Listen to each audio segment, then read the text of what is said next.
Una domanda che fanno spessissimo i ragazzi è: come si fa a fare un'introduzione? Allora, la prima cosa che non bisogna assolutamente fare è iniziare a suonare a caso, cioè senza avere un'idea, senza avere una linea da seguire. Fondamentalmente cosa possiamo fare?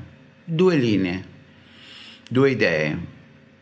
Una è quella di lavorare sulla struttura armonica e quindi prendere una parte della struttura armonica e metterla, ricucirla all'inizio. Come si può fare?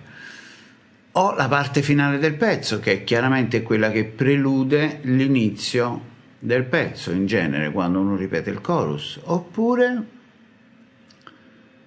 la parte finale dell'inciso, se l'inciso porta a una A finale come la A iniziale, tipo questa Old Things Are, per esempio, in cui c'è un inciso molto bello, molto lirico, che riporta a una A, anche se poi si evolve in maniera diversa, però porta a quel Fa minore dell'inizio di Old Things Are. E quindi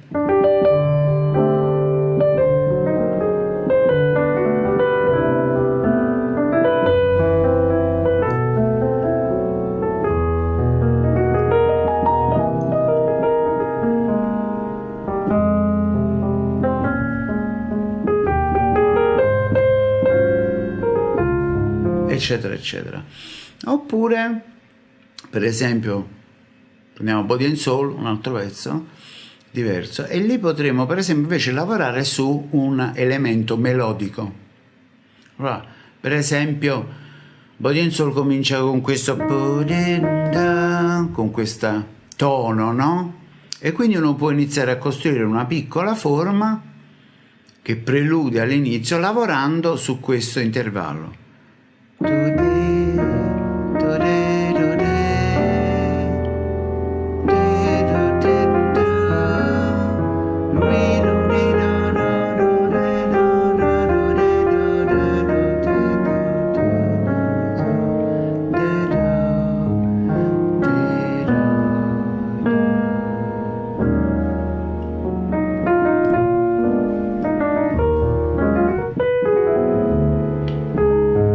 Eccetera eccetera eccetera.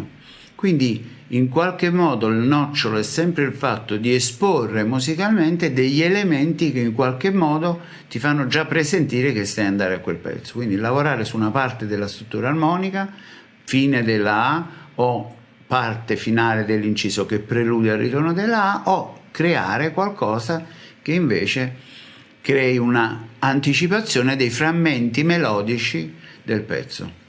Provateci.